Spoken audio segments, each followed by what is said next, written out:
Assalamualaikum warahmatullahi wabarakatuh. Yang saya hormati di sini ada Bapak Kepala BPBD Provinsi Nusa Tenggara Timur, kemudian Ibu Kabid yang mewakili Dinas Lingkungan Hidup dan Kehutanan ya, apa beda di NTT, kemudian Om Vincent selaku Direktur Bengkel Apek, kemudian ada Pak Ajo, Pak Tiro, terus Bapak Ibu sekalian. Tidak lupa juga kepada Om Tarsi, saya lihat, kemudian Om Melki yang sempat hadir. Eh, Mohon maaf, sebenarnya saya sudah pastikan untuk hadir langsung di NTT, di Kupang, ikut dalam kegiatan ini, tapi kemudian ada hal yang tidak bisa saya tinggalkan di kampus. Akhirnya saya eh, alhamdulillah bisa bergabung lewat online ini. Saya akan nanti presentasi ketiga ya, Om Vincent, atau langsung sekarang? Langsung, langsung. Oke, Boleh. baiklah, Bapak Ibu sekalian, dalam kesempatan ini saya coba berbagi pengalaman, sekaligus nanti menyampaikan hasil analisis saya terhadap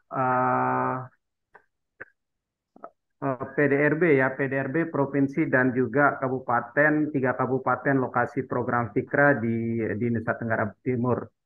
Kenapa ini saya lakukan? Pertama, saya mewakili Fikra, merupakan program kami bersama.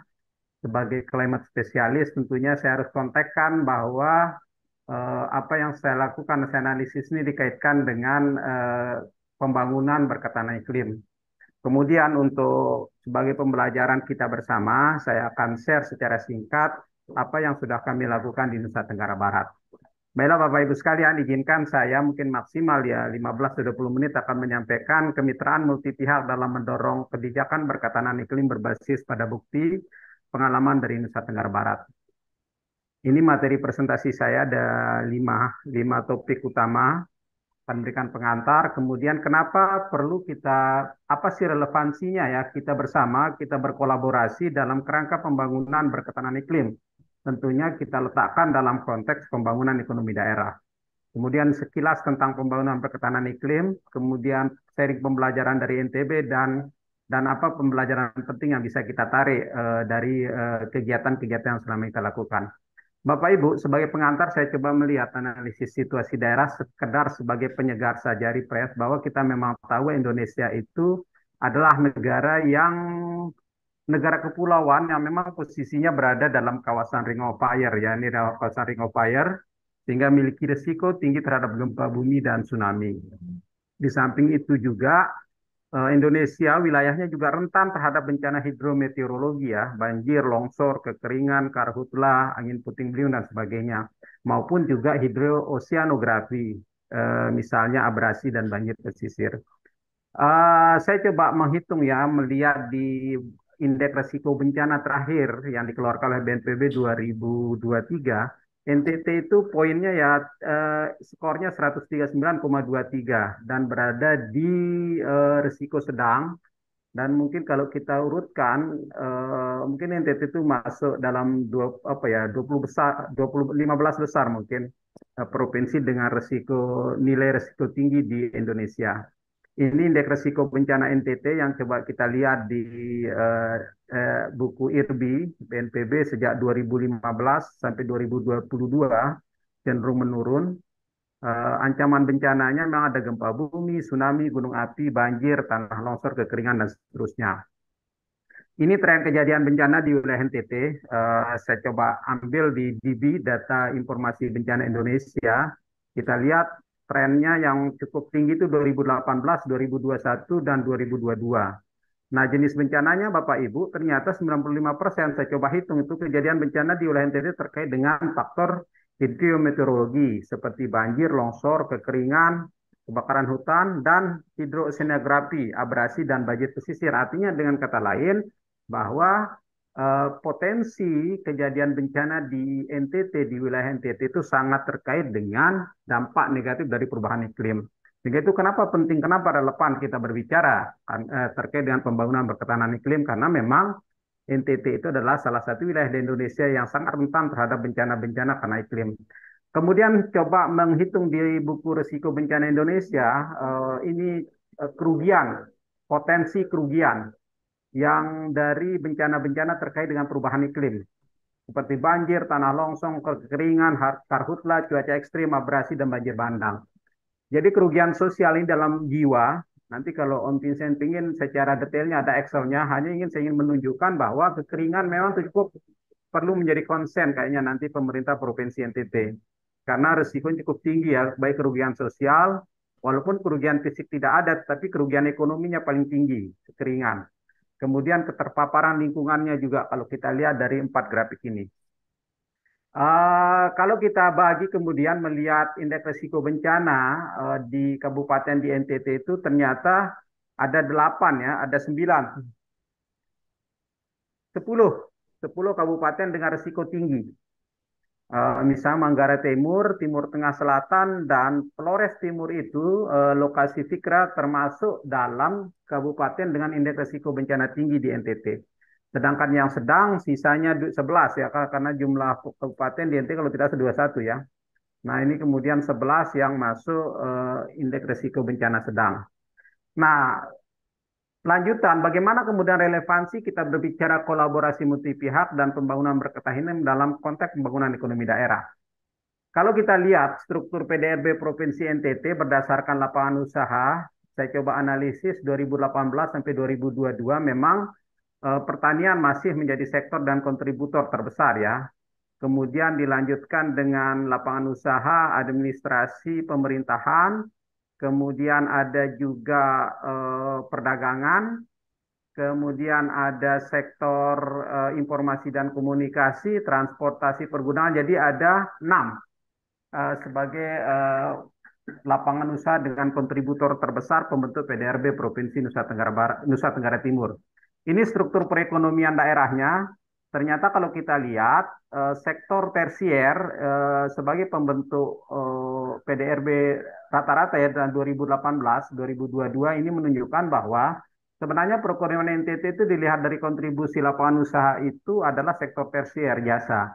Kalau primer kan ekstraktif yaitu pertanian dan pertambangan kalau secara akumulasi. Kemudian sektor pengolahan itu sektor sekunder. Itu kalau berdasarkan akumulasi sektor. Tapi kalau dilihat per sektor lapangan usaha itu pertanian masih menjadi penyumbang terbesar bagi PDRB NTT. Kalau struktur perekonomian, 3 kabupaten lokasi Fikra itu dalam kurun waktu 2018-2022, kalau kita lihat Flores Timur itu sudah basisnya sektor tersier, jasa, sebesar 65,11% dibandingkan sektor pertanian. Nah, sementara Manggarai Timur dan Timur Tengah Selatan itu mulai menunjukkan pergeseran. Jadi masih mengandalkan sektor pertanian, TTS, eh, hampir sama jumlahnya dengan sektor tersier primer. Jadi tapi sudah menunjukkan pergeseran. Jadi dari hal ini, dari grafik ini bisa kita lihat karakter ya struktur perekonomian Flores Timur memang berbeda dengan 2 kabupaten lainnya. Saya coba kemudian melakukan tipologi klasen ya PDRB 2018-2022 ini Flores Timur ini terbagi menjadi 4 ya. Ini kita coba melihat antara pertumbuhan ekonomi lebih besar dari pertumbuhan ekonomi Flores Timur S1 SI lebih besar atau sama dengan pertumbuhan ekonomi NTT.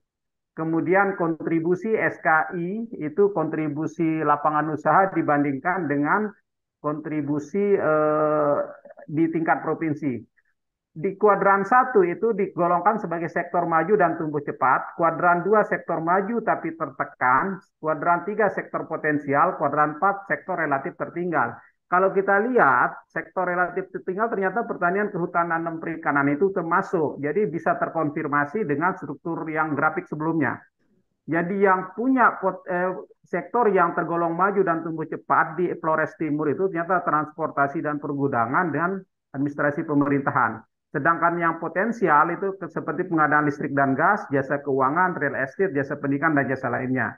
Sedangkan yang maju tapi tertekan itu adalah pertambangan dan penggalian. Kita lihat Manggarai Timur agak berbeda. Jadi pertanian masuk di sektor potensial di Manggarai Timur. Kemudian kita lihat lagi di Timur Tengah Selatan. Jadi sektor maju dan tumbuh cepatnya tidak ada. Sektor maju tapi tertekan itu cukup banyak. Dan sektor potensial, sekali lagi pertanian, kehutanan, dan perikanan masuk di sektor potensial. Ini nanti Bapak Ibu bisa lihat, nanti saya share presentasi ini. Kemudian coba melihat kuadran LQ dan DLQ dengan membandingkan antara kita mau melihat apakah suatu sektor itu sektor basis atau tidak dengan membandingkan PDRB kabupaten dengan provinsi. Jadi kalau di Flores Timur sektor unggulannya ini yang warna hijau yang di sebelah sini. Sektor unggulan di mana LQ lebih besar dari 1 dan DLQ lebih dari 1. Kemudian yang prospektif ada di kuadran sini. Kemudian sektor tertinggal di kuadran sebelah kiri bawah. Kemudian sektor andalan itu sebelah kiri atas. Nanti kalau mau lihat angka-angkanya nanti saya share lewat Om Vincent Excel-nya. Kemudian kuadran LQ untuk Manggarai Timur. Jadi beda kecenderungannya kan antara Flores Timur dan Manggarai Timur agak ngumpul di atas. Kemudian yang lebih nyebar lagi justru di Timur Tengah Selatan. Jadi sebarannya ini, sebaran dari kuadran LQ dan DLQ. Nah, ini penting menjadi catatan kita karena dampak perubahan iklim itu akan berpotensi menyebabkan penurunan kerugian ekonomi. Jadi ini potensi bahaya perubahan iklim di Provinsi Nusa Tenggara Timur, Bapak Ibu, berdasarkan riset Bappenas tahun 2019. Jadi ada difokuskan pada 4 sektor, yaitu sektor kelautan dan pesisir, sektor air, sektor pertanian, dan sektor kesehatan. Ini sekilas tentang pembangunan berketahanan iklim. Jadi kalau dilihat kerugian ekonomi dampak perubahan iklim mencapai 112,2 triliun pada tahun 2023, Bapak Ibu. Jadi kita untuk NTT sendiri perlu melakukan perhitungan. Jadi ini komitmen nasional dalam ketahanan iklim. Nah, ini dia definisinya adalah tindakan antisipasi yang terencana maupun spontan untuk mengurangi nilai potensi kerugian akibat ancaman bahaya, kerentanan, dampak, dan risiko perubahan iklim terhadap kehidupan masyarakat di wilayah terdampak perubahan iklim. Nah, ini dia lokasi prioritas, Bapak Ibu, aksi ketahanan iklim khusus sektor pertanian. Jadi ada 6 kabupaten kota super prioritas, ada 10 kabupaten kota top prioritas, dan ada 2 kabupaten kota prioritas. Jadi kalau kita lihat, Manggarai Timur, Timur Tengah Selatan itu masuk dia super prioritas. Karena berkesesuaian dengan PDRB, struktur PDRB sementara yang Flores Timur di mana di Flores Timur? Justru tidak masuk karena memang Flores Timur itu kan struktur tersier dia perekonomiannya. Kalau kita lihat per kabupaten. Flores Timur itu kayaknya di prioritas ya, top prioritas ada. Bagaimana gunaan pengalaman ini? Saya mulai berbagi pengalaman Nusa Tenggara Barat. Jadi Bapak Ibu, kami di NTB saat ini sudah ada draft, belum disahkan oleh Gubernur dalam proses dokumen pembangunan rendah karbon dan berketahanan iklim. Kami mulai dari tingkat desa, saya kira sama apa yang kami lakukan dengan teman-teman BKLAP, Kayu Indonesia, dan di YPPS. Jadi di masyarakat kita melakukan kajian risiko iklim karena masing-masing desa tentu saja berbeda risiko mereka. Jangankan di tingkat desa masing-masing rumah tangga pun memiliki perbedaan risiko karena terkait dengan kapasitas dan kerentanan yang mereka miliki. Kemudian kita diskusi bersama masyarakat untuk menyusun rencana aksi.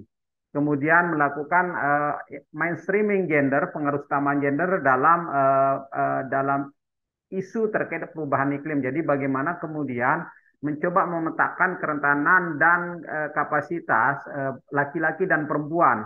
Karena sesungguhnya laki-laki dan perempuan memiliki perbedaan dalam hal kapasitas dan kerentanan mereka yang tentunya juga risikonya pasti berbeda.